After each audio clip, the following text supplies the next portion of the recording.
बुंदेलखंड के चारों जिलों में बाढ़ ने तबाही मचाना शुरू कर दी है। बांदा, हमीरपुर, महोबा और चित्रकूट के सैकड़ों गांव जलमग्न हैं। नदियां उफान पर हैं और रास्ते बंद हो चुके हैं। सबसे ज्यादा असर पड़ा है बांदा जिले में, जहां कैन और यमुना नदी ने कई गांवों को टापू में बदल दिया है। बांदा के कई गांवों में पानी इस कदर भर गया है कि लोग घर छोड़ने को मजबूर हैं। पैलानी और बेबरू तहसील के दर्जनों गांव में पानी भर चुका है। ये लोग मेवाशियों और बच्चों को लेकर ऊंची जगहों की ओर भाग रहे हैं। चित्रकूट के राजापुर के क्षेत्र में यमुना नदी का पानी सड़कों तक पहुंच चुका है। कई रास्ते पूरी तरह जलमग्न हैं। बांदा कानपुर स्टेट हाईवे पर भी बाढ़ का पानी चल रहा है, जिससे यातायात बंद कर दिया गया है। जो दोनों नदी हमारे केन और यमुना जी है, दोनों हमारा वार्निंग और डेंजर लेवल के ऊपर है। 102.5 मीटर में दोनों चल रही है आज की डेट में। अभी तो हमारे सबसे अफेक्टेड केस में तो पैलानी है। तो पैलानी में जब हमने निरीक्षण किया है, उसमें हमारे 2-3 गांव ज़्यादा अफेक्टेड है। जो शंकरपुर है वो गांव में मैं खुद 2 मजरे दे के आई हूँ। तो एक मजरे में 35 घर है, एक और मजरे में 48 हाउसेस है। बट अभी किसी के घर में पानी नहीं पहुंचे, बट रास्ता अवरोध हुआ है। तो हम लोग नाव से उनका आवागमन कर रहे हैं। तो कितने लोग वहाँ, मतलब कोई बीमार है, कोई प्रेग्नेंट लेडीज है, उनका भी आइडेंटिफिकेशन किया है, उनको भी हम लोग शिफ्ट किया कर रहे हैं। केन और यमुना का रौद्र रूप में आना मानो ग्रामीणों के ऊपर एक कहर सा बरपा हो और अपनी अपनी सामग्री लेकर रोज ग्रामीण सड़कों पर आने के लिए मजबूर हो गए। अपने जानवर, सामान और अन्य प्रकार की जो भी घरों में सामग्री होती है, लोगों को मजबूरन इन तंबुओं पे रखना पड़ रहा है और अपना गुजर बसर करना पड़ रहा है। अब इनकी निगाहें सिर्फ ये देख रही हैं कि कौन हमारे पास राहत सामग्री पहुंचा रहा है, कौन हमको डेली बेसिस की जो चीजें होती हैं, जो उपयोगी चीजें होती हैं, वो कौन पहुंचा रहा है, क्या कोई आएगा या नहीं आएगा। और किसी भी तरीके से इन पन्नियों के तंबू में रहने के लिए मजबूर ग्रामीण, चूंकि इनके घरों की स्थिति ये है कि लगभग आधे से ज्यादा घरों में पानी जा चुका है और इन लोगों को किसी प्रकार से वहां से निकाल कर और यहाँ तक लाया गया है। सड़क के किनारे तंबू बनाकर इनके जानवर भी यहीं बंधे हुए हैं और ये लोग खुद रहने को मजबूर है। हमारे साथ कुछ लोग मौजूद हैं, हम उनसे बात करेंगे। दादा, क्या नाम है आपका?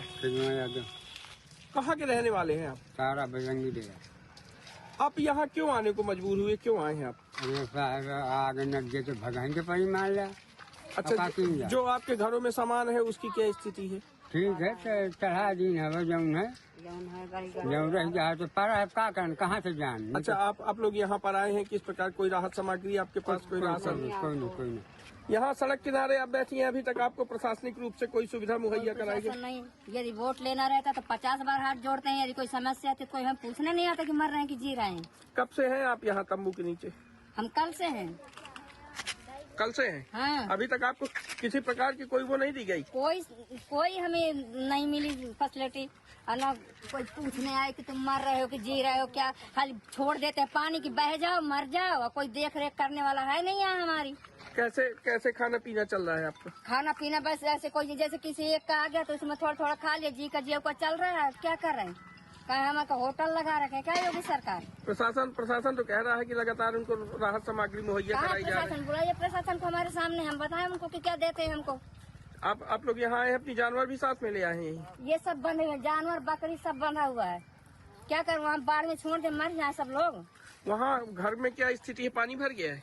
देख के आई, हम क्या बताएं आप लोग को, बताइए, हमारी कोई मानेगा नहीं। देख के आओ पहले। अब कब तक इस परिस्थिति का सामना इन ग्रामीणों को करना पड़ेगा, ये एक देखने वाली बात है। Akhilesh Tripathi, news state, Banda. इस समय हम मौजूद हैं Banda Kanpur main state highway पर, जहां जो स्टेट हाईवे बांदा को कानपुर से जोड़ता है। ये स्टेट हाईवे चिल्ला से होते हुए ललौली, फतेहपुर जिले में घुसकर और कानपुर की तक जोड़ता है। आप मेरे सामने देख सकते हैं, इस समय ये पूरा रोड पूरा पानी से लबालब दिखाई दे रहा है और कहीं भी रोड का नामो निशान नहीं दिखाई दे रहा कि यहाँ पर कहीं स्टेट हाईवे भी है। आप सामने बिल्कुल साफ तौर पर देख सकते हैं कि किसी भी प्रकार का कोई रोड दिखाई नहीं दे रहा और प्रशासन द्वारा इस रोड को कल रात से पूर्णतः बंद कर दिया गया है और पूरी तरह से आवागमन बाधित है। हम बात करें तो यहाँ से लेकर 3 किलोमीटर तक चिल्ला है, चिल्ला तक पूरा पानी लबालब भरा हुआ है और जैसे ही आप पुल पार करते हैं वैसे फतेहपुर का ललौली आ जाता है। तो ललौली भी पूरी तरीके से जलमग्न है और फतेहपुर प्रशासन ने ललौली से इस रोड का आवागमन बंद कर दिया है। पीछे आप मेरे देख सकते हैं कि प्रशासन के लोग मौजूद हैं, स्थानीय पुलिस है, मजिस्ट्रेट है और तमाम प्रकार के प्रशासनिक अधिकारी मौजूद हैं और लगातार मौके का मुआयना कर रहे हैं। यहाँ पर जो लोग रोड के किनारे अगल बगल थे उनको हटाया गया है और तंबू में उनको सुरक्षित किया गया है। लगातार प्रशासन के द्वारा उनके पास तक राहत सामग्री पहुंचाई जा रही है और जो भी इंतजाम उनके लायक मुमकिन है उस प्रकार से उनके इंतजाम किए जा रहे हैं। बहरहाल यह कानपुर को जोड़ने वाला मुख्य मार्ग था, जहां से बांदा के लोग कानपुर तक का सफर करते थे, लेकिन यह मार्ग पूरी तरह से बंद हो चुका है। स्थिति बहुत ही खौफजदा है, यहाँ के लोग परेशान हैं। लगातार पानी का जो स्तर है वो बढ़ रहा है, कहीं से पानी घटने का नाम नहीं ले रहा है और अभी भी आप देख सकते हैं कि बारिश लगातार जारी है, बारिश भी बंद नहीं हो रही है। चूंकि यमुना नदी खतरे के निशान से 3 मीटर ऊपर बह रही है और केन भी लगभग खतरे के निशान को छूने की स्थिति में है। चूंकि यमपी से आई इस केन नदी का पानी यमुना में समाहित होता था तो केन समानतः चलती थी, लेकिन यमुना का जल स्तर बढ़ने के कारण केन का पानी लेने की स्थिति में यमुना नदी स्वतः नहीं है, यमुना का पानी खुद केन में जा रहा है। इसलिए केन नदी भी लगभग खतरे के निशान को छूने की स्थिति में है और यह अगल बगल का जितना क्षेत्र है वह पूरा पानी से लबालब हो चुका है। Akhilesh Tripathi, news state, Banda. जहाँ भक्ति है हर शब्द में, कथाओं में छुपे हैं दिव्य रहस्य और ज्योतिष देता है जीवन को दिशा। धर्म से जुड़ी हर बातों को जानने के लिए हमारे चैनल स्तुति को सब्सक्राइब करें। चैनल पर जाने के लिए इस लिंक पर क्लिक करें।